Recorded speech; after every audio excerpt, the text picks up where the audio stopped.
Back in November of 2021, I thought a long drive would clear my head. My wife Emily and I had been married 7 years, and things between us were tense. Not bad exactly, just worn thin. We lived outside Denver, both working long hours and talking more about bills than dreams. Her sister had invited us down to Albuquerque for Thanksgiving, and Emily insisted we drive instead of fly. "We need the time together," she said, tossing a cooler in the back of my aging Subaru Outback. We left late afternoon on a Wednesday, the sky already getting that winter gray. Emily had her lists: snacks, gas stops, a loose schedule that had us pulling into her sister's driveway before sunrise. She wore my old college hoodie and kept brushing a strand of hair behind her ear, the way she always did when she was anxious but pretending not to be. I drove, hands at 10 and 2, pretending I was fine, pretending the hollow feeling in my chest was just work stress. Around Pueblo, she switched the music to some true crime podcast about people disappearing on highways. I rolled my eyes and told her she was trying to freak me out on purpose. She laughed, said, "Relax, Matt. It's just a story." But the way the narrator's voice droned on about late-night roads and strangers made the empty stretch ahead of us feel even longer, like we were slowly driving off the edge of the world. By the time darkness swallowed the plains, we were alone with the road, the engine, and the things we did not want to say out loud. We crossed into New Mexico close to 10 p.m. Emily had dozed off, her head against the window, breath fogging the glass, the glow from the dash painting her face in soft blue. I turned the podcast off and let some old country station fill the silence. The Subaru rattled over cracks in the pavement, the heater struggling against the November cold. There is a part of I-25 between Raton and Las Vegas that feels like nothing. No towns, no traffic, just black fields, and the occasional ranch light way off in the distance. Out there, the world shrinks to your headlights and whatever's hiding behind them. That is where I first saw the headlights in my rearview mirror, coming up way too fast. A dark pickup rode my bumper, then pulled to my left, pacing me. The driver leaned on his horn, flashing his high beams, waving one arm like he was trying to flag me down. I felt my stomach knot. Emily jerked awake beside me, disoriented. The man lowered his passenger window as we rolled ours down halfway. The wind knifed through the crack, carrying his voice in broken pieces. "Your back tire," he shouted, chopping at the air with his hand. "Sparks, you're gonna lose the wheel." His truck eased in front of us and drifted onto the shoulder, hazard lights blinking. I hesitated. It was late, it was empty. But logic won. If a tire really blew out at 75 miles per hour, we could flip. I heard myself tell Emily, "I'll just check fast. Keep the doors locked." She stared straight ahead, jaw tight, and nodded. I pulled onto the shoulder behind him, our headlights washing over the back of his mud-caked truck. That one choice still keeps me up at night. He was tall, maybe 6'3", wearing a faded denim jacket and a baseball cap pulled low. As he walked toward me between the trucks, I noticed how calm his stride was, like he had done this 100 times. His face up close was ordinary. Sun-lined skin, stubble, pale eyes, the kind of guy you would not remember 10 minutes after meeting. He smelled faintly of gasoline and cigarettes. "Left rear," he said, pointing. "Saw sparks a few miles back. Figured you'd want to know." His tone was polite, almost apologetic. It disarmed me more than anger would have. I crouched by the tire, phone flashlight sweeping over the rubber. Tread looked fine. No wire, no dragging metal, nothing. Just a normal wheel in the freezing dark. A little alarm bell started ringing in the back of my mind. I turned to tell him everything looked okay. He had moved closer. Too close. 3 feet away, maybe less. His face now blank. All friendliness gone. It was like someone had shut a light off behind his eyes. "You sure?" he asked quietly. His voice sounded different, flatter. "Yeah," I said, backing toward the Subaru. "I think we're good. Appreciate you stopping." I saw Emily's silhouette through the windshield. Even at that distance, I could tell she was watching him, not me. Her hands were clenched on her lap, shoulders rigid.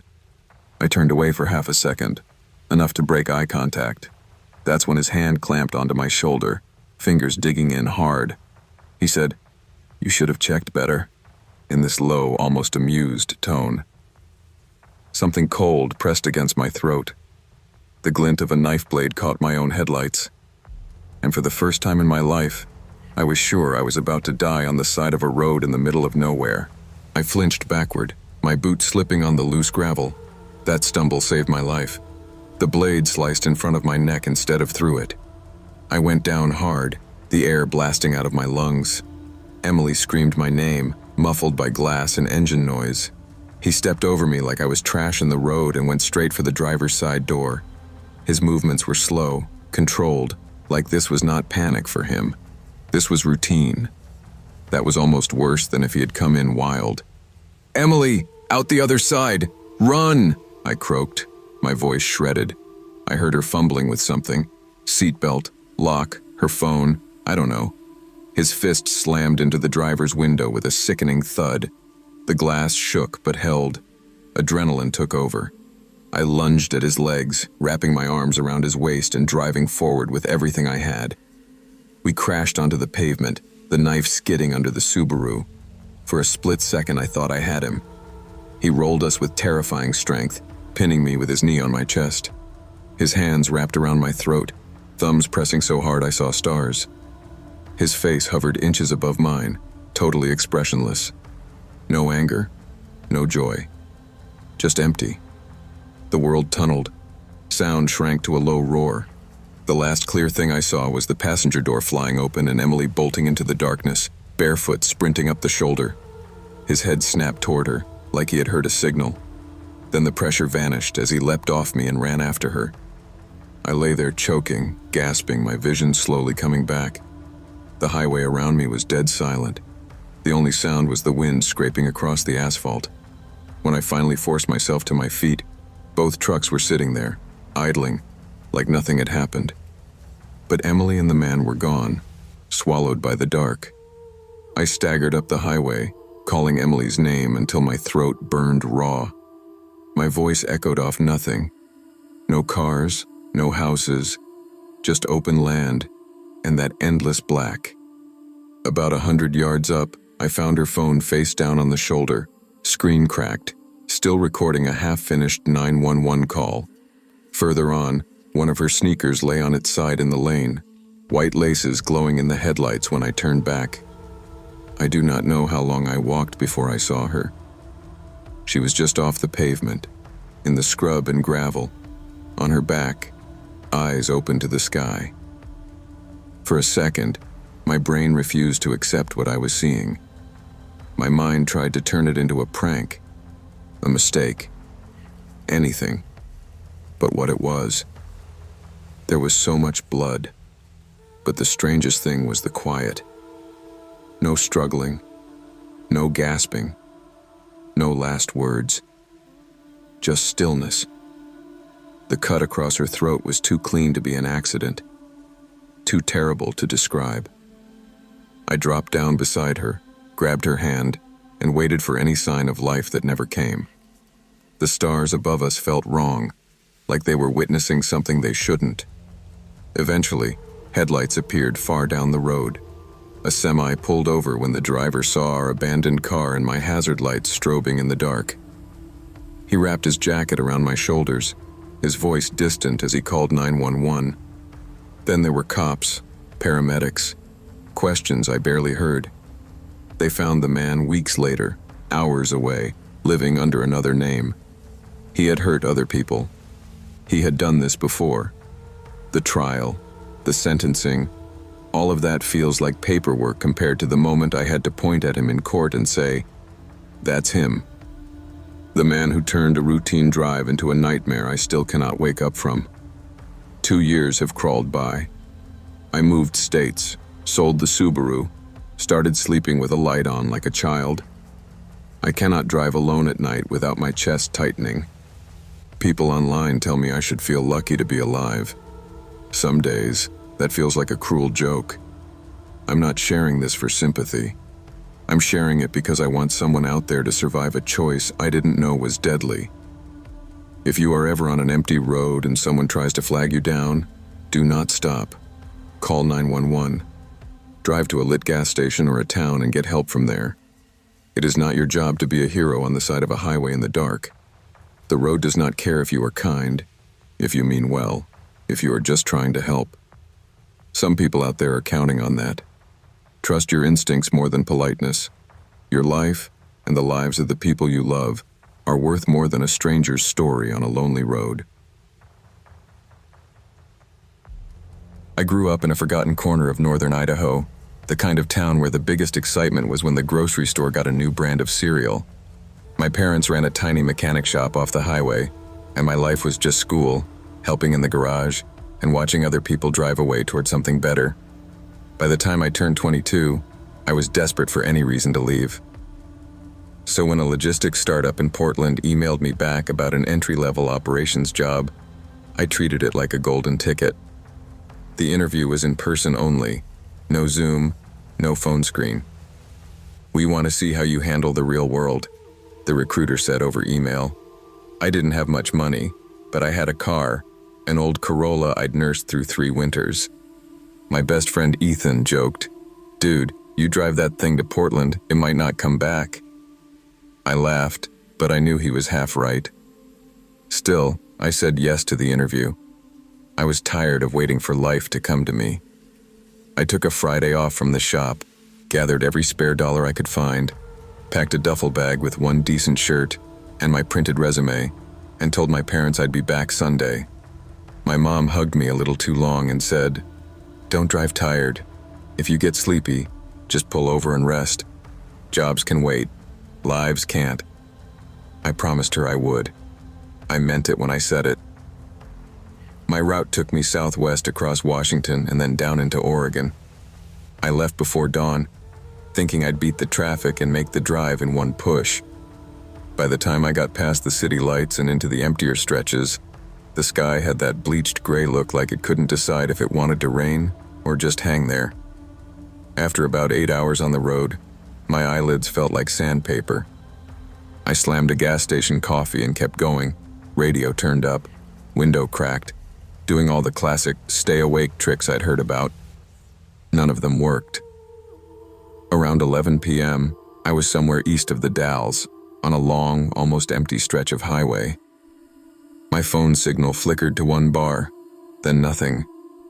I remember thinking how the dark out there didn't feel like night. It felt like distance. Like if I stepped out of the car, there'd be nothing to stop me from falling forever. My headlights cut out a roadside sign, motel, vacancy, 1 mile. The arrow on it pointed toward a smaller road veering off into the dark. I argued with myself for maybe 30 seconds. I could push through. I could make it closer to Portland, but my mother's voice was louder than my ego. I took the exit onto a cracked 2-lane road lined with tall skeletal trees. After a few minutes, a low, L-shaped motel emerged from the dark, its neon sign flickering Vax NCY. The parking lot had only one other car, an old blue sedan with no plates on the front. The office door chimed when I walked in.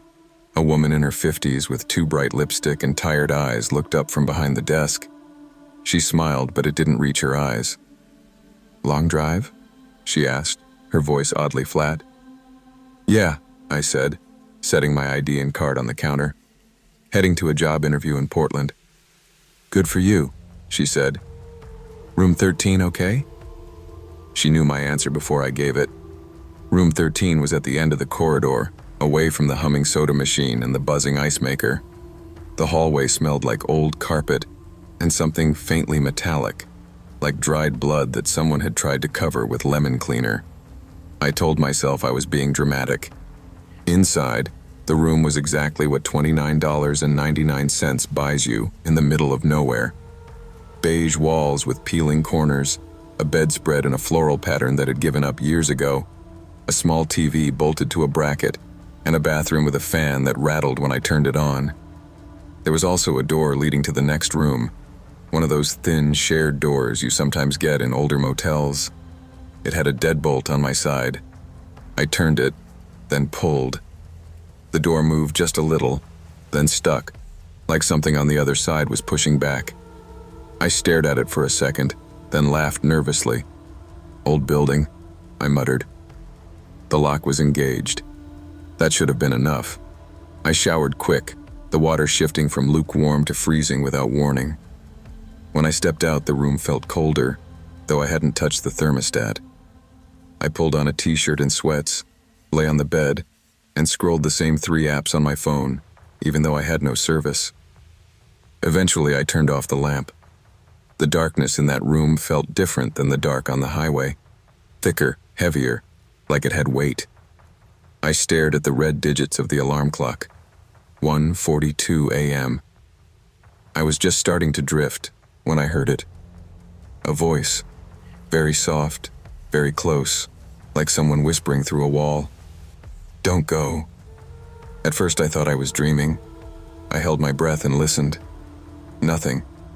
My heart pounded in my ears. Then again, clearer this time, right by the shared door. "Don't go. Please." I sat up, switched on the lamp, and stared at the door. The deadbolt was still turned. The small chain on the main door to the parking lot hung loose. I forced my voice to sound braver than I felt. "Hello?" No answer.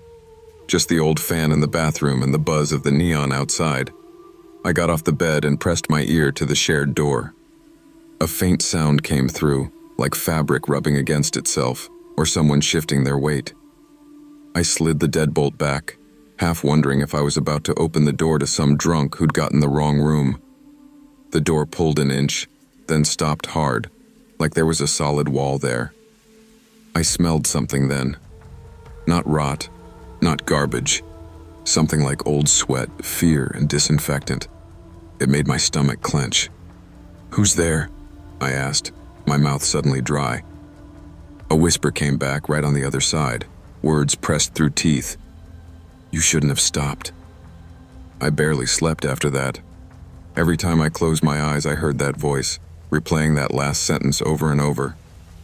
When my phone alarm finally went off at 6 a.m., I was already sitting up, fully dressed, bag packed.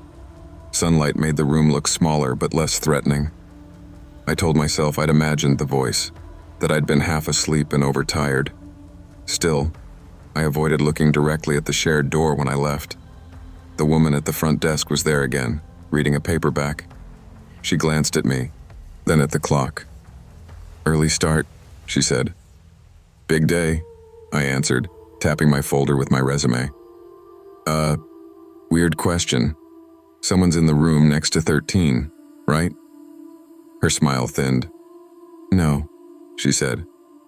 "You're the only guest on that side." I felt a small chill run up my spine. "I heard talking," I said carefully.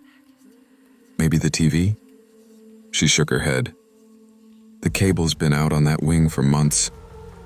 I must have looked unsettled, because her eyes softened a bit, sympathy sliding through the tiredness. She hesitated, then said quietly, "Sometimes people hear things in that room. I don't rent it out unless I have to. Last night, you looked like you were about to fall asleep at the wheel." "What kind of things?" I asked. Her gaze drifted past me for a second, to nothing in particular. Voices, crying, sometimes a man shouting, sometimes, "Please." I called a pastor once. He told me some places just hold on to things. She pulled open a drawer and took out a thin manila folder, slapping it softly on the counter like she'd been waiting for an excuse to do it. "5 years ago, a kid about your age stopped here on his way to Portland," she said. "Said he had a big college presentation, some business pitch. Stayed in 13. He left before dawn, dead set on making it to the city in time. About 40 miles down the highway, he hit the median and rolled his car 3 times. They said he was probably asleep when it happened. Never hit the brakes." She tapped the folder. "His parents came by, took his stuff. I still get Christmas cards from them. I can't bring myself to throw these away." She opened it a crack. Inside, I saw a photo of a smiling kid in a graduation cap and an accident report. I recognized the car make and model, same as mine. A tight feeling wound up in my chest. "Why keep renting that room out?" I asked, my voice shaky. She shrugged. "Because people like you keep coming through here, eyes half closed, telling me they're fine to drive. I'd rather you hear a voice and wake up scared than end up a name in a file." Then softer, "You heard him, didn't you?" I thought about saying no. Instead, I nodded, once. The rest of the drive to Portland felt different. The highway was the same cracked ribbon of asphalt, the same semi-trucks and sun-bleached mile markers, but I felt like I was stuck between someone else's past and my own future. Every time my eyes got heavy, I heard that whisper again. "You shouldn't have stopped." Only now it felt less like a warning and more like regret. I made it to the city with 2 hours to spare, parked in a downtown garage, and stared at my reflection in the rearview mirror. I looked like hell. Red eyes, drawn face. I almost skipped the interview, but I went in, shook hands, answered questions. The hiring manager, a guy in his 30s with a sharp haircut and a rehearsed smile, said, "We like people who push through. You must have left pretty early." "Stopped about halfway," I said. My voice caught on the word stopped. "Figured it was safer." He smirked slightly. "Most people your age would just drive straight. Hustle, right?" There was something in his tone I didn't like, some casual dismissal of limits. I heard that motel woman's voice in my head, telling me she'd rather have guests scared than dead. On the wall behind him was a framed poster. "Move fast or die slow." I thought of the folder with the graduate's photo. "Honestly," I said, meeting his eyes, "I don't think any job is worth falling asleep behind the wheel for." His smirk faded. We wrapped up. 2 days later, he emailed me a polite rejection. "We've decided to move forward with other candidates." Back home, my parents were disappointed in that careful, quiet way that parents get when they're trying not to show it. Ethan said, "Their loss, man. You'll find something better." Months passed. I got another job, less exciting on paper, 20 minutes from home. Sometimes at night, when I'm driving back from a late shift, I hear a voice in the hum of the tires or in the static between radio stations. "Don't go. You shouldn't have stopped." I still don't know if what I heard in room 13 was a ghost, my own exhausted brain, or some lingering imprint of a kid who never made it to his big day. But I know this. Every time I get behind the wheel tired, I see that graduation photo in my mind and pull into the first safe place to rest.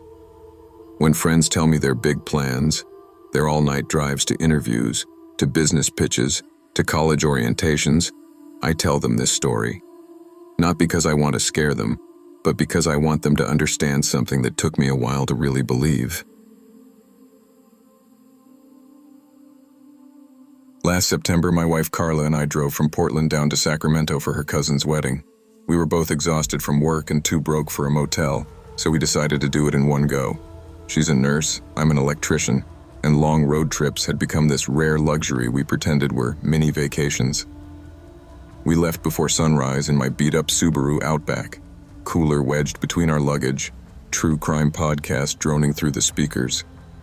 By the time we hit Northern California, the sky was a harsh blue, and the trees had thinned into those dry hills that look like they're always one spark away from burning.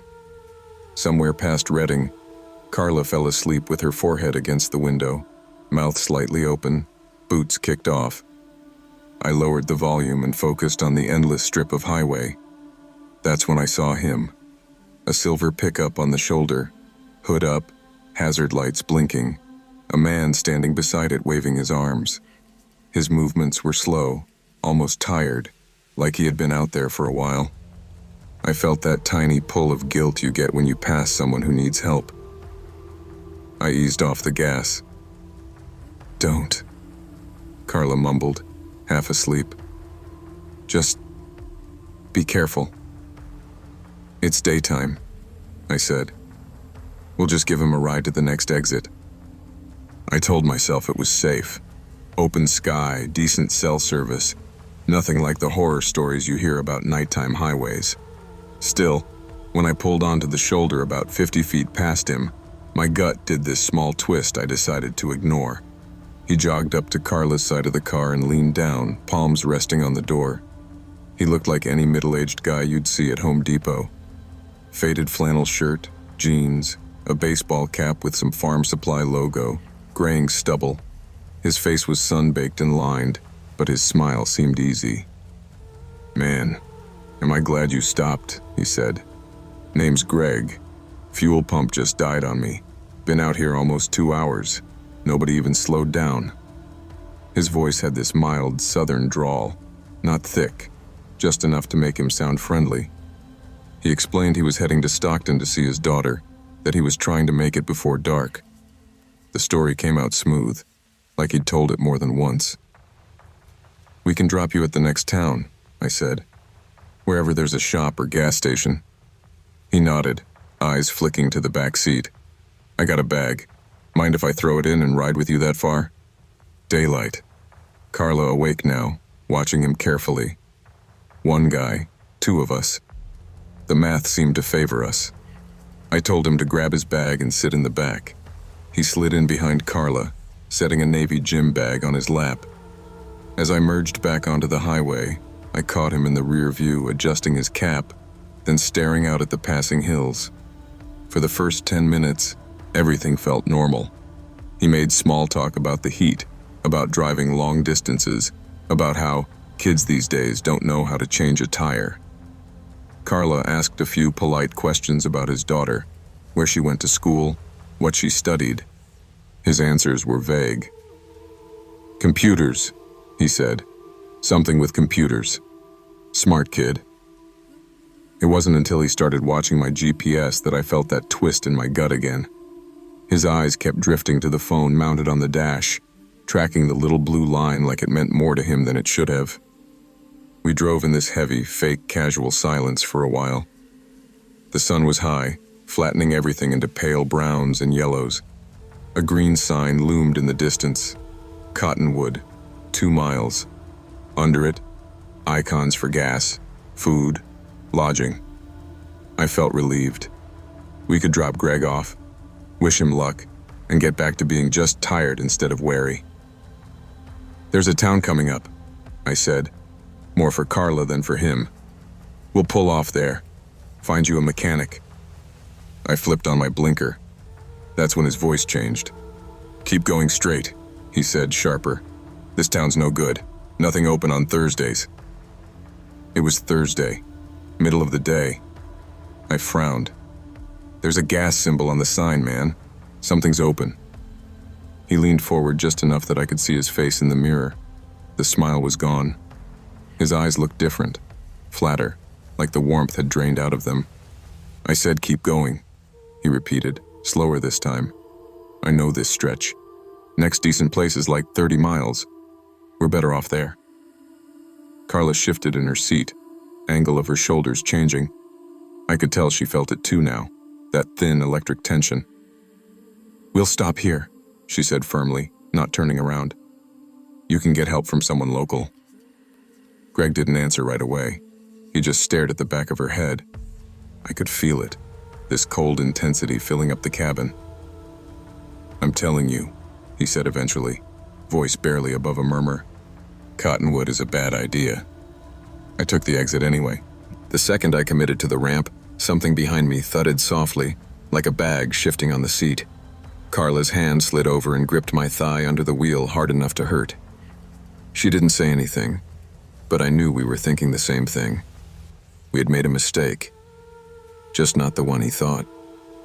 The off-ramp curved down toward a patchwork of gas stations and low buildings. Relief washed through me when I spotted a busy chevron on the right, cars at every pump, people moving around. Civilization, witnesses, cameras. "Perfect," I said too brightly. "We'll pull in there." My voice sounded wrong, like I was acting in a bad play. That's when Greg spoke again. "Stop the car," he said. Not asked, ordered. I didn't. I pretended I hadn't heard him. I said, "Stop the car," he repeated louder. Something metallic clicked behind us. Carla went rigid. I glanced in the mirror and saw him holding a small folding knife, blade already out, resting point down against his thigh. His other hand gripped the handle of his gym bag too tight, knuckles pale. "Pull into that lot," he said, nodding toward a dirt turnout before the gas station, half hidden by scrub and a broken sign. Not the Chevron. Too crowded. Time slowed. I remember calculating the distance to the Chevron, the speed we were going, the angle of his arm, how fast he might move if I tried to bolt. I remember thinking absurd things, like how much I still owed on the Subaru and that my mom would kill me if she knew I had picked up a stranger. Carla spoke first. "There are cameras at the gas station," she said, voice steady but low. "We're going there. If you don't want to be seen, you can get out now." He laughed once, no humor in it. "You think anyone's gonna help you?" he asked. "You think anybody cares?" He leaned forward, knife now visible between the seats. Not lunging, just reminding us it was there. "You ever hear about people vanishing off highways?"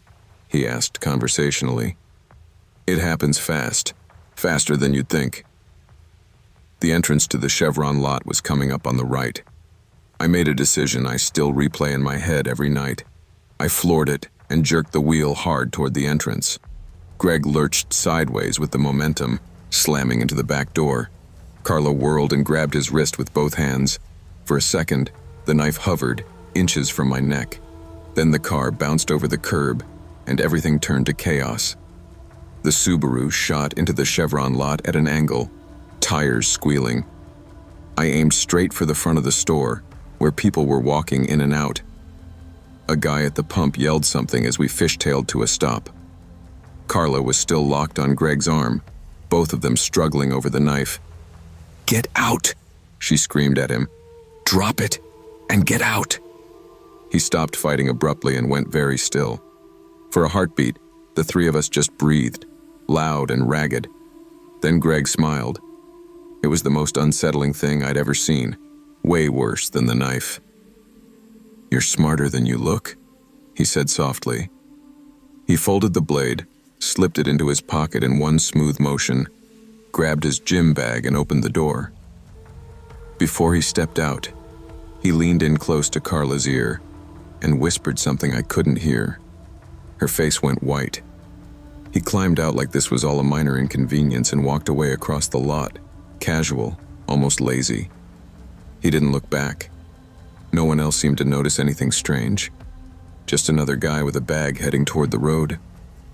Inside the store, the manager called 911 for us while Carla shook so hard she spilled coffee all over her hands. She told the operator everything, down to the way his voice changed near the exit, the way he insisted we skip the town. I gave a statement to the highway patrol who showed up 20 minutes later. They took it seriously, but without him brandishing the knife where anyone else could see, it felt like smoke in my hands. The officer said something that still curls in my stomach. "We've had a couple weird reports in this area the past few months. People going missing between small towns. If you hadn't come off at a busy station..." He let the sentence hang. That night, long after we made it safely to Sacramento, Carla told me what Greg had whispered. He said, "Another 30 miles and no one would have seen you again," she said. Then he told me, "You'll think about me every time you see a pickup." He was right. I do. I think about that knife, and the way he watched my GPS, and the way my own politeness almost got us killed. I think about how ordinary he looked standing there on the shoulder. Here's the part that haunts me most.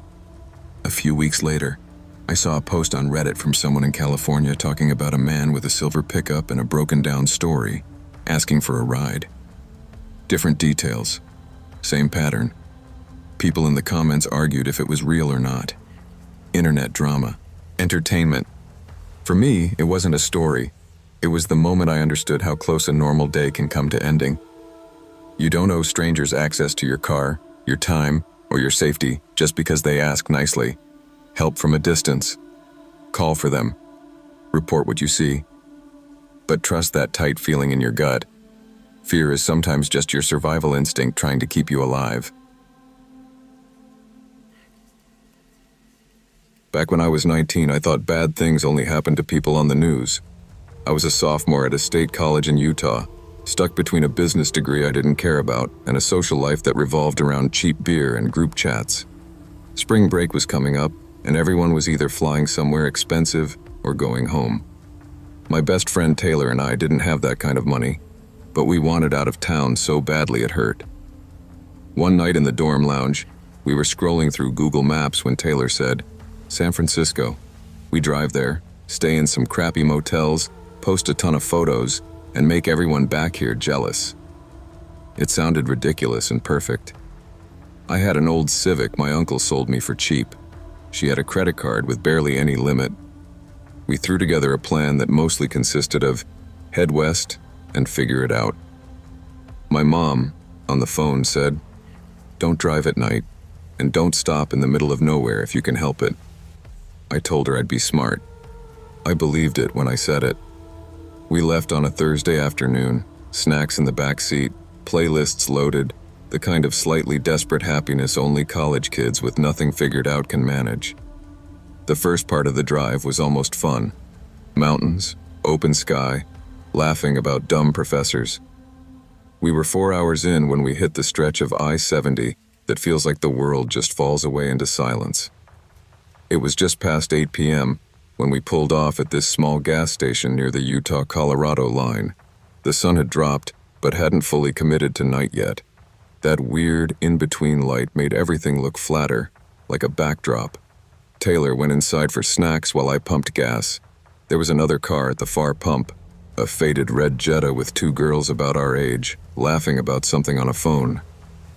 For a minute, I felt that weird twin feeling, like we were all copies of each other on slightly different timelines. Then I noticed him. He was at the pump behind them in a dark green pickup, maybe late 30s, maybe early 40s.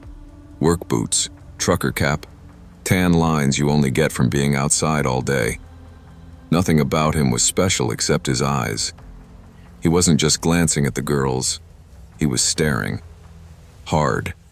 His face was blank, but his eyes flicked between them with this dead focus that made the hair on my arms stand up. I told myself I was judging. He could have been daydreaming, zoned out. Then one of the girls dropped something, bent down to grab it, and I watched his gaze follow the movement in this slow, hungry way that had nothing to do with being distracted. Taylor came back out carrying chips and a giant soda. "You good?" she asked, seeing my face. "Yeah," I lied. "Just tired." The girls finished first, got into their Jetta, and pulled out onto the highway heading west. The man didn't move at first. He watched their car leave, still expressionless, then suddenly snapped into motion. He capped his tank, jumped into his truck, and pulled out right after them, way faster than he needed to. Taylor saw the taillights leaving. "He's in a hurry," she said. My stomach nodded. Without really deciding to, I pulled out too, a minute later, keeping a distance. My mom's warning about middle of nowhere kept looping through my head, mashed up with something darker I couldn't fully name. We caught up to them faster than I expected. That stretch of I-70 is long and empty at night, no streetlights, just darkness pressing in on the edges of your headlights. The Jetta was in the right lane, the pickup glued to its bumper like a shadow. His high beams were on, flooding their car with light, flashing occasionally. Even from behind, you could tell the girls were freaking out. Their brake lights tapped, then stayed steady. "What is he doing?" Taylor asked, leaning forward to get a better look. "Trying to get them to pull over," I said, my voice coming out flatter than I meant it to. The pickup suddenly swerved into the left lane, pulling up beside the Jetta. I could see him leaning across the cab, shouting something through the open passenger window. The girl's car started drifting toward the shoulder, hazard lights blinking on. I felt my heart lurch. "No," I whispered, gripping the wheel. "Don't." Taylor looked at me. "What?" "He's not a cop," I said. "He's not. That's not how cops pull people over." As if he'd heard me, the man jerked the pickup ahead and then back again, trying to position himself in front of them like he wanted them boxed in.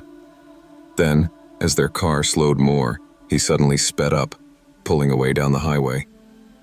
"Maybe he gave up," Taylor said, but she didn't sound convinced. The Jetta coasted onto the shoulder and stopped. For a split second, the world felt delicately balanced on a pin. I could have driven on, told myself it was none of my business, that I was making assumptions. Instead, I flipped on my hazard lights and pulled in behind them, leaving some space. The gravel crunched under our tires. The air outside looked colder than it should. "What are we doing?" Taylor asked. "Being witnesses," I said. It sounded braver than I felt. We both got out. The two girls ahead of us were already stepping out of their car, looking shaky. One of them, the driver, had tears in her eyes. "Was that guy with you?" she blurted. "No," I said. "We saw him at the gas station. He followed you out." The passenger swallowed hard. "He said he was a deputy. He was shouting at us to pull over or we'd go to jail." I glanced down the empty highway. No sign of him now, just the disappearing glow of taillights far ahead. "Real cops don't do that," I said. "They don't drive like that, and they don't yell at you from a pickup." Taylor, always quicker to accept the worst, said, "He saw us behind you. He bailed when he realized you weren't alone." We all climbed back into our cars, doors shut, windows cracked. The highway's silence felt suddenly loud. I dug my phone out. Miraculously, I had one bar of service. I dialed 911. It took a moment to connect.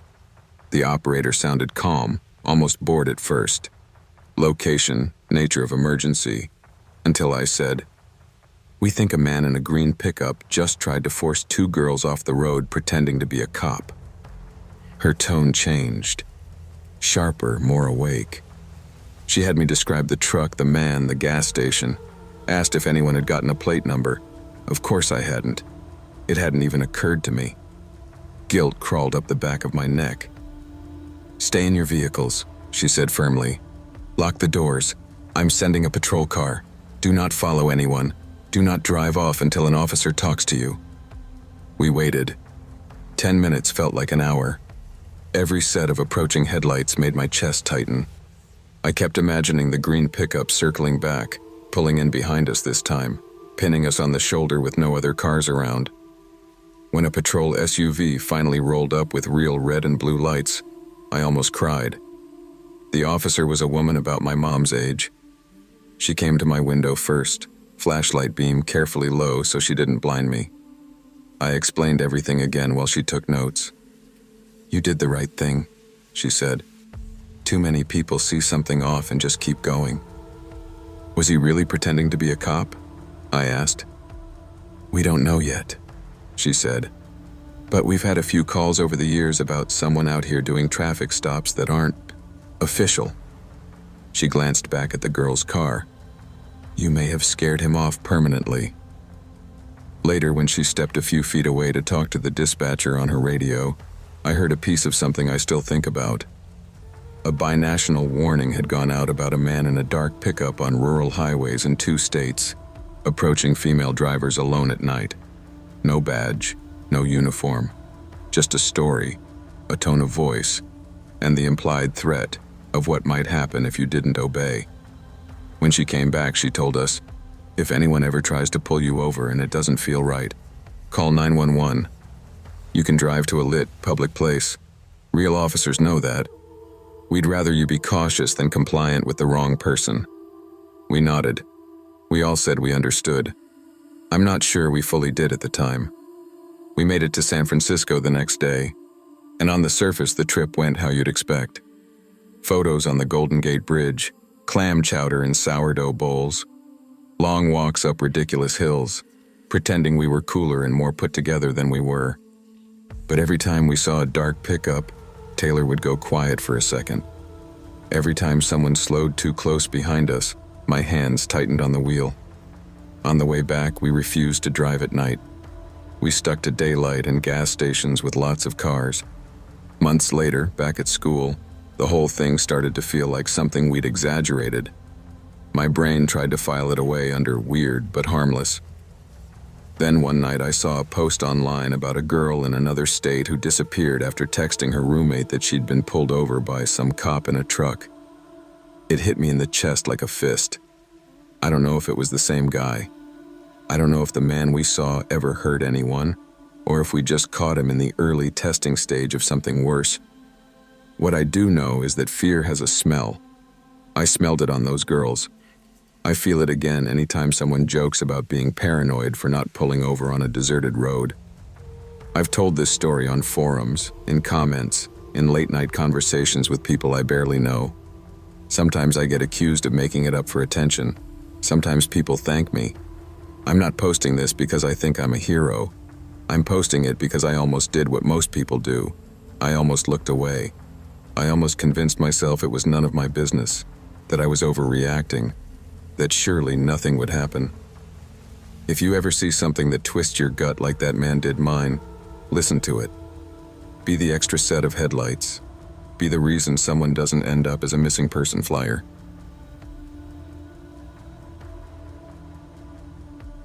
I used to think sleep deprivation was just feeling groggy and guzzling coffee. Before this road trip, I had no idea how far your mind can bend before it finally snaps. I was 27, between contracts, and decided to drive from Oregon to Ohio alone to help my sister move back home. Money was tight, so I skipped flights and hotels, planning to sleep in my car at rest areas. 3 days, almost 2,400 miles. I told myself it would be fine. I'd done long drives before, but I'd never done them with a brain already frayed by weeks of stress, a breakup, and the kind of quiet depression you only admit to yourself at 2 a.m. I left with a full tank and an empty head, not realizing one would drain a lot faster than the other.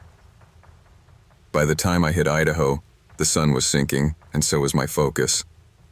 I pulled into a small rest area that looked decent enough. 2 semis, a pickup, and me. I used the bathroom, grabbed a soda from the vending machine, then sat in my car scrolling my phone. A sedan pulled in and parked 2 spaces away. The driver, a guy in his late 40s with a baseball cap and a plain gray hoodie, walked past my car and gave me a tight, oddly delayed smile. His eyes didn't match it. "Long drive?"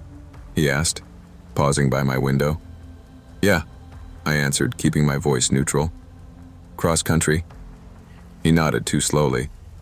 "Dangerous to do that alone." Something about the way he said alone made my skin crawl. I muttered something about needing sleep and reclined my seat, pretending to settle in. After a minute, I peeked through the side of my jacket and saw him still there, just standing by his sedan, watching my car like he was waiting for something that involved me. I didn't stay. My gut wouldn't let me. I sat up, started the car, and pulled out. In my mirror, I saw him move quickly back to his sedan. I told myself I was imagining him rushing to follow me. I put on a podcast to drown out my thoughts and watched the fuel gauge edge closer to empty. I'd meant to fill up at the last town, but kept thinking I'd stop at the next one. The exits started getting more spread out, and the reassuring glow of gas station signs disappeared. 30 minutes later, my gas light blinked on. The road around me was just black, with only my headlights carving out a small tunnel of safety. My eyes burned, my hands shook, and every shadow on the shoulder looked like someone standing there. I saw a sign that said, "Next service is 32 miles," right as my engine coughed. "You've got to be kidding me," I whispered. I eased onto the shoulder and the car sputtered to a stop. I sat there in the dark, hood cooling, feeling like the world had narrowed to this dead car and my own stupid decisions. There's a different kind of quiet on a highway shoulder at night. It's not peaceful. It's heavy, like the air is waiting for something. I turned off my lights to save the battery and sat there trying to convince myself I had options. I could call roadside assistance, but my signal was weak and my membership had lapsed.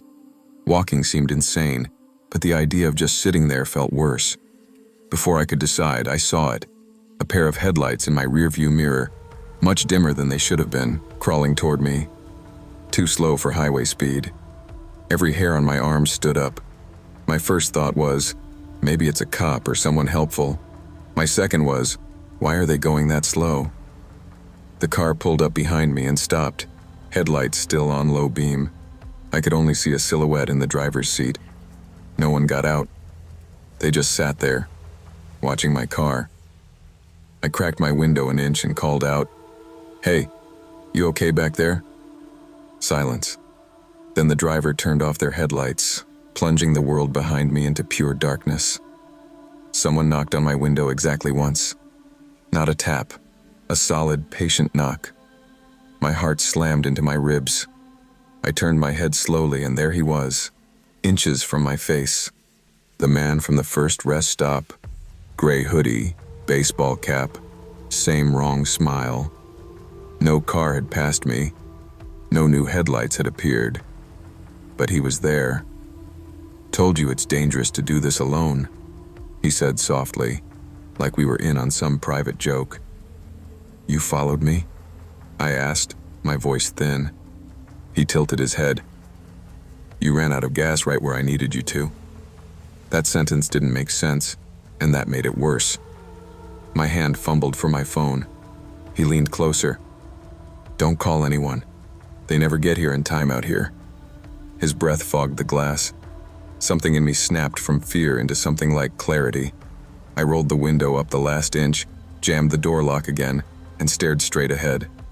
"If you don't leave," I said, surprised by how steady I sounded, "I'm calling the cops and giving them your plate, your face, and telling them you've been tailing me for hours." He didn't move for a long time. Then he laughed. Not loud, just a low, thin sound like something breaking. "You're already alone," he said. "Remember that." He stepped away. After a few minutes, his headlights flicked on behind me like they'd been off the whole time, and his car pulled back onto the highway and vanished. I've been driving long haul for 20 years, and I've seen most of what the road can throw at you. Drunks drifting across 3 lanes, black ice that turns asphalt into glass, blown tires at 70 miles an hour. But what happened on Highway 85 inches western Nebraska last winter is the only time I've ever wondered if my mind and the road finally broke each other. That night, I wasn't some rookie. I was 42, twice divorced, living out of my sleeper more than my rented room in Cheyenne. I ran a solo route hauling refrigerated produce from Denver up through Nebraska and the Dakotas, chasing delivery windows that left no room for sleep or mistakes. The pay was decent, the miles long, and the silence in the cab usually kept my thoughts from getting too loud. But the thing about spending your life on empty highways is that you start to notice when the road stops behaving like it should. And on that stretch near mile marker 312, the road didn't make sense anymore. I left Denver late, around 10 p.m., already behind schedule thanks to some warehouse mix-up. Dispatch told me if I missed my 8 a.m., drop north of Rapid City, I'd eat the penalty. I'd pulled this run 100 times, knew every gas station, every lonely town, every dead radio zone. But that night the fog rolled in fast, thicker than anything I'd seen on that route, swallowing the headlights into a gray wall. I dropped down to 50, then 40, eyes straining for the faint reflection of lane markings. The CB had been dead for an hour when it suddenly crackled. Breaker 1 to 9, anyone northbound on 85, come back. The voice was low, tired, with this ragged scrape between words, like each breath hurt. I grabbed the mic. "Yeah, this is Lone Star. Northbound about 3 to 10. You seeing this fog too?" There was a pause, just static. Then the voice came back, closer somehow. "Copy that, Lone Star. You're coming up on trouble. Slow it down to 30. There's a rig sideways across both lanes around 312. You got maybe a mile." I eased off the throttle, heart kicking up. "You sure?" I asked. "Ain't seen tail lights in half an hour." The guy answered with a dry little laugh that turned into a cough so bad I thought he'd dropped the mic. "Been running this stretch since 85, friend, I'm sure. Black Volvo with a white reefer, company out of Kansas City. Driver's okay, but she's blocking the whole damn road. You'll see her soon enough." I flicked on my hazards, dropped to 30, fingers aching on the wheel. The fog got thicker, swallowing my high beam so bad I switched back to low. Somewhere under the hum of my engine, I realized my chest felt tight, like the air got heavier. Another call from the radio. You're at 311 now. Start hugging the center line. There's a narrow shoulder on the left. You can squeeze through. I glanced at the odometer and my stomach dropped. The last marker I'd passed said 297, not 311. There shouldn't have been a 311 yet. I hadn't driven that far. My log time didn't match. Still, my hands kept doing what the voice told me. A shadow formed in the mist ahead, huge and flat across the road like the silhouette of a toppled building. My headlights slid across the reflective tape of a trailer sprawled sideways, exactly where the voice said. White reefer, black Volvo cab. I swore out loud. My rig's ABS kicked in as I braked, my trailer twitching but holding straight. I crept left, wheels kissing the rumble strip, barely squeezing past. As I rolled by, I saw the other driver standing outside her truck, phone to her ear, staring at me like she'd seen a ghost. On the CB, the voice wheezed again. Told you, Lone Star, you're clear now. Fog'll break after the curve at 313. Watch the shoulder, it crumbles there. Learned that the hard way in 99. I asked. You parked up ahead? The answer came slow, thick. Nah, I'm out here same as you. Old burgundy Kenworth W900 with a silver stripe. Name's Hank. Most folks call me Rust Bucket on the wire.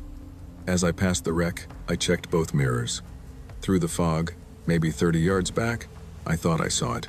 An old Kenworth, paint dull, lights faint, sitting dead still on the shoulder. Then the CB popped and went silent. When I finally rolled into the receiving dock after sunrise, the fog already felt like a bad dream. The wreck stuck with me though. So after unloading, I called the Nebraska State Patrol to report it. The trooper on the line listened, then asked me to hold. When he came back, his voice had that careful tone cops use when they think you're unstable. Sir, we've checked our logs and DOT alerts. There was no accident near mile 312 last night. No lane closures. Are you sure about the location? I was. I could still see the Kansas City logo on that trailer.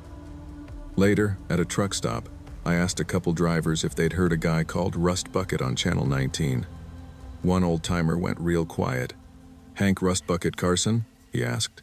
Died out here in '09. Heart attack at the wheel. Burgundy Kenworth W900. They pulled him out near mile 312. Foggy night. He used to say that curve would kill him. I didn't sleep much after that. I dug around online for hours. Sheriff's reports, obituaries. And in the middle of some old trucking forum, I found a thread from 2014. 3 different drivers talking about a raspy voice named Rust Bucket warning them about hazards that didn't make the official logs but turned out real. One guy swore Hank talked him through black ice. Another mentioned his odometer not matching the mile markers after the call. My own logs had the same kind of gap that night. These days, if dispatch wants me on 85 in heavy fog, I turn it down. I'll eat the lost miles. I don't pretend to know if Hank's out there, or if the road itself is playing tricks on drivers who are tired enough to listen. All I know is this. Something warned me about that wreck. Something that shouldn't have been there. I'd been driving professionally for less than a year when it happened, still in that phase where every mistake feels like it might end your whole career. I was 23, running regional routes out of Idaho in a tired old Volvo that smelled like diesel, burnt coffee, and whatever the last guy spilled under the bunk. My first 6 months had been rough. I'd clipped a pole at a shipper, misjudged a turn and taken out a mailbox, and once forgot to crank my landing gear all the way up, dragging it 10 miles and chewing it to hell. My dispatcher rode me hard, and I was terrified of losing the only job that made me feel worth a damn. So I pushed myself stupid. I'd run my 11 hours to the second, then sit there twitching, convincing myself I could squeeze in just a little more. Every safety video I watched felt like it was scolding some other idiot, not me. I thought I was tougher than fatigue, smarter than bad weather. That's the thing about being young on the road. You don't know how much you don't know until it almost kills you. It was late November, raining the way it only seems to rain in the Pacific Northwest, sideways and endless. I'd picked up a load of dry goods in Boise and was headed west on I-84 toward Portland. The dispatcher had warned me it was tight on hours, but if I made good time and didn't waste it at the pump, I'd beat the 11-hour limit and snag a bonus. I was obsessed with that bonus. Rent was due, my card was near maxed, and I'd been eating discount ramen for weeks, so I drove like every minute mattered. That morning, the sky was a uniform slab of gray, the kind that feels like it's resting on your shoulders. The wipers squeaked and thumped, never quite keeping up. Trucks passed me, then vanished into mist, their taillights smearing red across my windshield. Around noon, I felt the first wave of exhaustion. That big, rolling yawn that makes your jaw pop. I told myself I'd stop at a rest area after the next hour, then the next, then the next. My logbook said I was fine. My body said I was lying. By the time I crossed into Oregon, my eyes burned and every mile marker felt further apart than the last. It was mid-afternoon, but the sky made it look like dusk.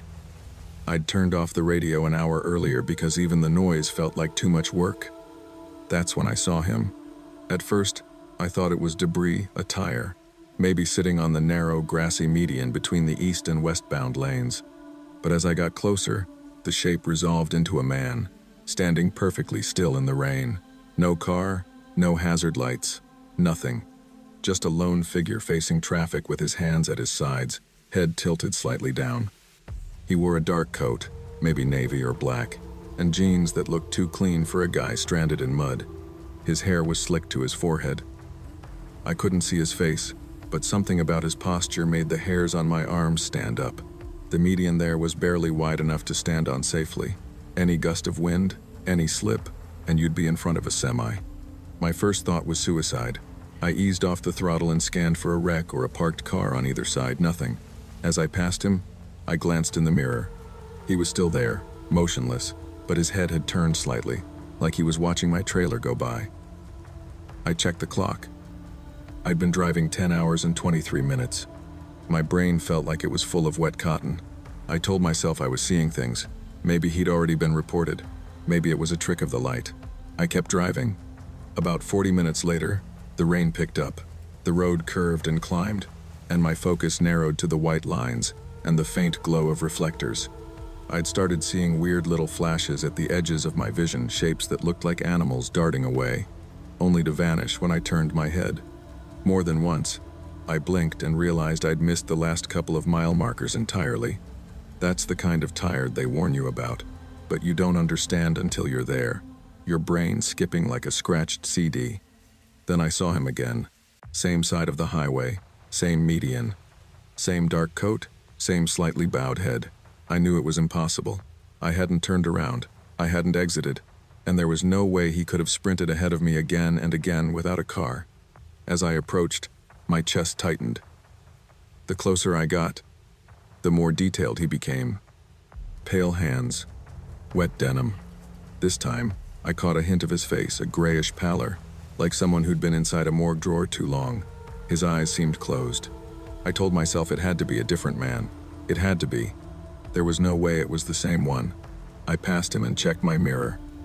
For a second, I could have sworn his head snapped up and turned toward me, but the spray from my tires smeared everything into a blur. My pulse hammered in my throat. I checked the clock again, 10 hours and 51 minutes. I promised myself I'd stop at the next exit, just to rest my eyes. Then another sign flashed by. No services. Next 30 miles. My mouth went dry. The last half hour of that drive is mostly missing from my memory, replaced by a few bright, sharp images like broken glass, my hands slipping on the wheel, the wipers pausing mid-stroke as if time itself hiccuped, the yellow line swelling and shrinking in front of me like a living thing. I remember blinking hard and realizing my truck had drifted toward the rumble strip. The sudden vibration under the tires scared me awake for a second. Then I saw him a third time. This time, he wasn't in the median. He was standing on the right shoulder, directly ahead, as if he'd stepped out from behind the guardrail. Same coat, same posture, head bowed, hands loose at his sides. The difference was that now he was facing my lane, just a few feet from the fog line. No car, no other traffic. Nothing but him and me, and the scream of my engine. My whole body reacted before my brain caught up. I jerked the wheel left, overcorrected, and felt the trailer start to pull. The world swung sideways.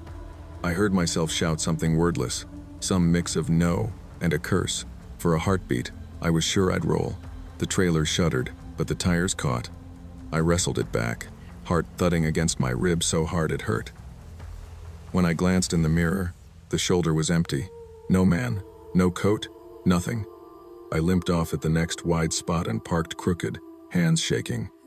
I sat there for 10 minutes, gasping, feeling like something had just taken a long look at me and decided to let me go for now.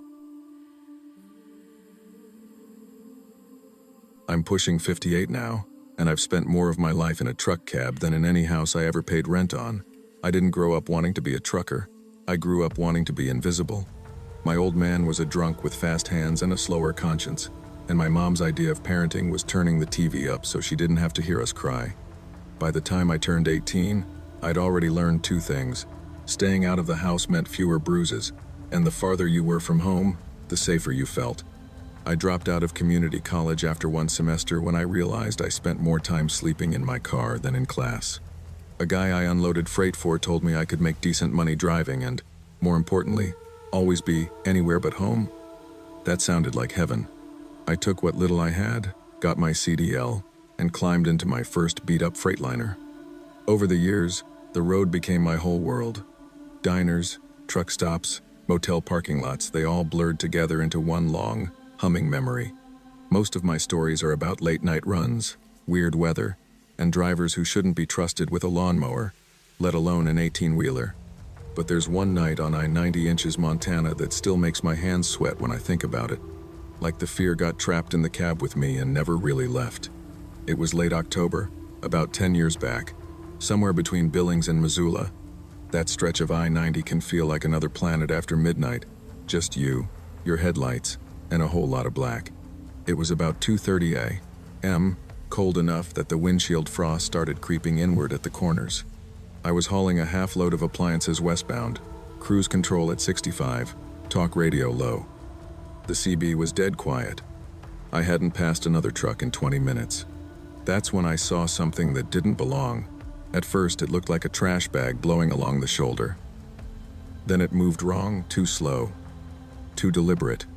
I dipped my high beams and saw a figure crouched in the drainage ditch between the highway and the fence line. Just a white smear against the dead grass. I eased off the throttle without even thinking. That old, stupid part of me that still believes in helping people waking up. As I got closer, I realized it was a girl. Maybe 19 or 20. Long dark hair stuck to her face, bare legs, an oversized sweatshirt hanging off one shoulder, no jacket. She was hugging her knees, shaking. No car, no lights, just her and the cold and the empty road. Every trucker knows better than to stop for strangers in the middle of nowhere. But I thought about my own daughter, Emma, who died when she was 16 from an overdose I never saw coming. The guilt still sits on my chest most mornings. So I pulled onto the shoulder, hit the flashers, and told myself I'd just roll the window down, ask if she needed me to call someone. That's all. I cracked the passenger window and leaned over. She didn't move at first, like she couldn't believe a truck had actually stopped. "You all right?" I called out. "You hurt?" She raised her head slowly. Her eyes caught the headlights and glowed for a second like an animal's. Not supernatural, just a weird angle and too much light, but it unnerved me. She stood up stiffly and limped toward the truck, clutching a small backpack. Up close, I saw scraped knees, red knuckles, and lips chapped bloody. She looked like she'd run a long way and lost the race. "I'm freezing," she said, voice rough. "Please, can you get me to the next town? I'll sit on the floor. I don't care. I can't be out here anymore." I noticed her sneakers were soaked through. Mud caked up her shins. No coat in weather that could kill you if you stayed still too long. Every instinct screamed at me to say no, that something was off. But there was this tremble in her voice that hooked right into the part of me that still hates myself for not saving my own kid. "Next exit's about 30 miles, I said. "I can get you there. No funny business. You sit right there, seatbelt on, hands where I can see 'em. Deal?" She nodded fast, eyes darting to the darkness behind her like something might drag her back into it. I unlocked the door. She climbed in, smelling like damp earth, sweat, and something metallic. I told myself it was just blood from those scrapes. It wasn't. We rolled back onto the highway, engine rumbling low. She stared straight ahead, gripping her backpack like it was a life raft. I tried to keep it casual. "Name?" I asked. "Mara," she said. Not Riley, but close enough to make me flinch inside. "You?" "Tom." I lied. I don't know why. Habit, maybe. She gave a thin smile. "You don't look like a Tom. You don't look like a Mara," I shot back. She laughed once, a dry, humorless sound. Fair. We sat in silence for a few miles. The dash clock ticked over to 2:47 a.m. Every so often, she'd glance at my hands on the wheel, then at my face, like she was studying me. "You married?" she finally asked. "No," I said. "Divorced. Long time. Kids?" My throat tightened. "Had a daughter," I said quietly. "She passed." The air in the cab got heavier, like the heater was pumping in sand. "Emma?" she said softly. The name slipped out of her mouth so naturally I almost didn't catch it. My grip tightened. "I didn't tell you her name," I said. She kept staring at the windshield, expression blank. "Sometimes I just know stuff," she whispered. Like it's been poured into my head, and there's no room for anything else." Her hand slid off the backpack and I saw bruises around her wrist. Ring-shaped, like someone had grabbed her hard. "Guy I was with didn't like when I talked about it," she added. "Said I was making things up. Said I was crazy." "Was he the one that left you out there?" I asked. She smiled then, slow and cold. "No, he didn't leave me." She turned her head, met my eyes. "He's not going anywhere." The next few minutes felt like driving through wet cement. Traffic was non-existent, just the sound of my engine and her breathing. I didn't ask what she meant. I didn't want to, but the question bloomed in my chest anyway. "What's in the bag, Mara?" I finally asked. She tilted it toward me, unzipped it halfway, then stopped. "You picked me up," she said. "You wanted to feel like a savior, a good guy. But good guys don't stay good if they know everything. Sometimes you gotta choose not to look." My stomach turned. "Did you hurt him?" I asked, voice low. She shrugged. "He hurt me first, for months, years maybe. Hard to tell. You lose track in motel rooms and backseats. But he didn't believe I could ever really leave." Her fingers tightened on the zipper. I believed him, until tonight. I felt the temperature in the cab drop, though the heater was still on. "You kill him?" I whispered. She smiled that same dead smile. "Does it matter now? You weren't there when I needed help before. You weren't there when your Emma needed you, either." My blood ran cold. "How do you know her name?" I snapped. "How do you know anything about me?" She leaned back, eyes shining in the dash glow. Not quite human, not quite anything. "I just pick up what people leave behind," she said. "You left behind a lot." Up ahead, a green sign announced an exit with a gas station and diner. "You're getting out there," I said, more command than offer. She nodded slowly. "I know. I always do. And you're going to let me. You're going to tell yourself you did the right thing. That you helped?" She zipped the bag fully, the sound like a knife being sheathed. "But you'll always wonder." I pulled into the lone gas station lot, lights buzzing bright against the darkness. She opened the door without another word, backpack slung over one shoulder. Before she jumped down, she looked back. "He's in a room off Route 12, she said. "If the cops hurry, they might still find him breathing, but you won't call. Because if he lives, someone might come talk to you. And you don't want anyone digging around your ghosts. Tom, who isn't Tom." Then she was gone, walking toward the darkness behind the station instead of the front door. I sat there 10 minutes, hands shaking on the wheel, rehearsing 911 calls in my head and never making them. I pulled back onto I-90 and drove until sunrise, her words replaying over and over. I never saw her again. But sometimes, late at night on some empty stretch of highway, I see a girl in the ditch in my headlights, and my foot hovers over the brake. If there's anything I took from that night, it's this. The road doesn't just carry freight. It carries the things people think they've left behind. The guilt, the secrets, the damage. They ride shotgun, whether you want them to or not. Stopping for someone can save a life, but it can also confront you with the parts of yourself you've spent years trying to outrun. You can't fix every broken person you meet, and you sure as hell can't fix the past. But you do have one job. When you see someone drowning, at least try to throw the rope and be honest about whether you really did everything you could. The monsters on the highway aren't always hitchhikers or killers. Sometimes they're the choices you didn't make, staring back at you from the rearview mirror.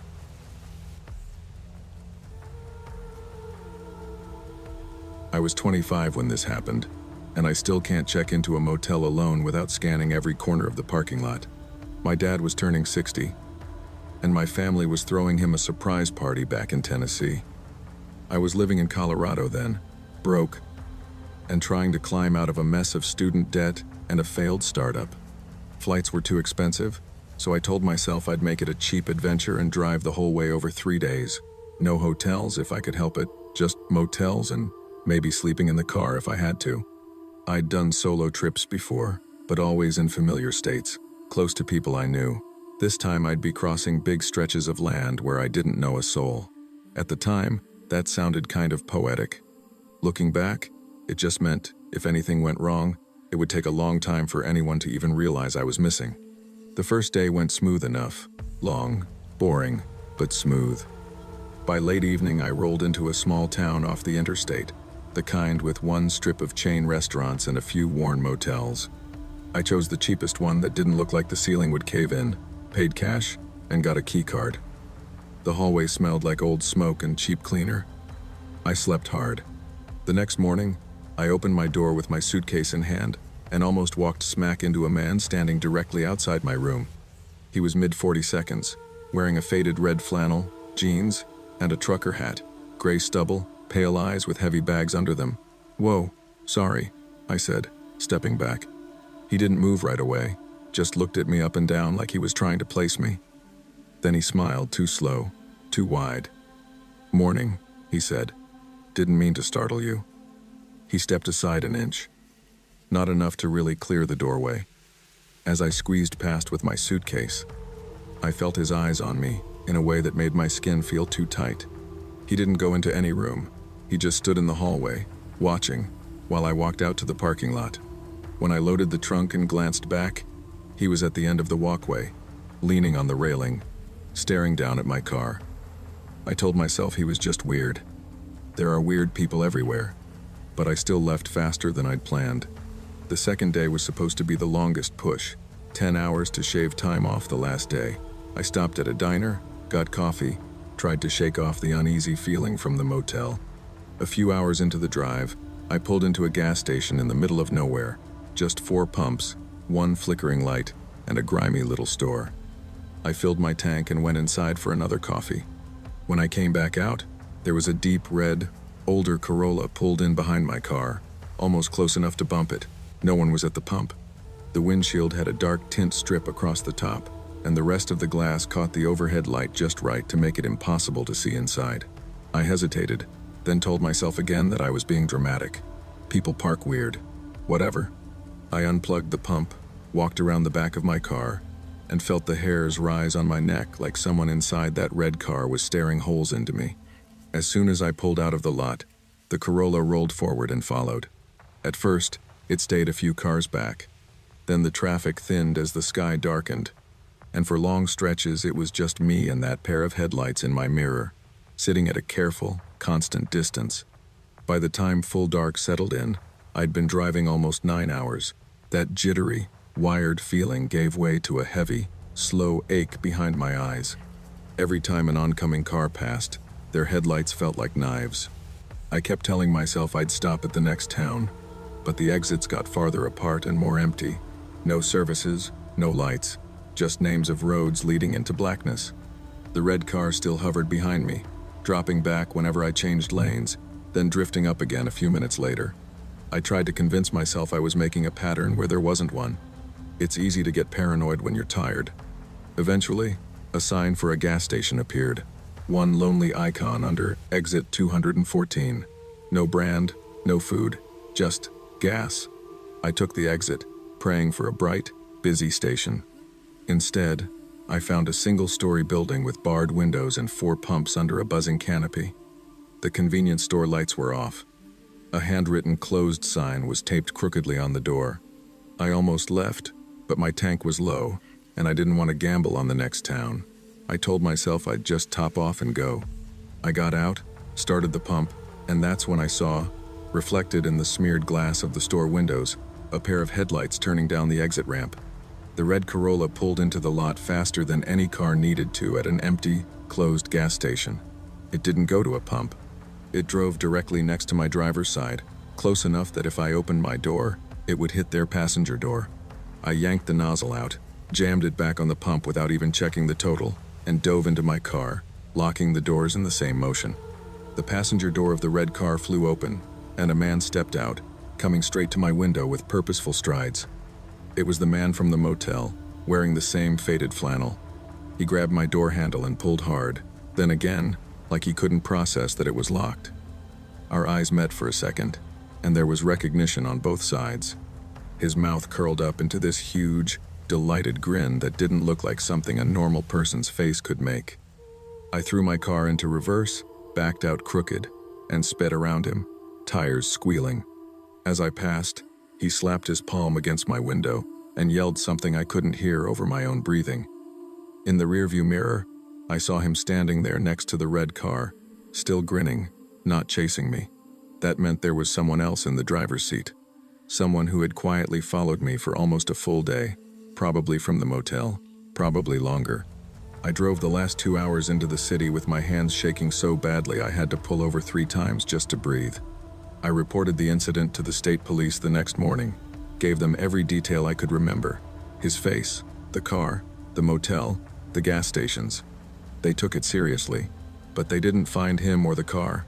Maybe they moved on to someone else's town.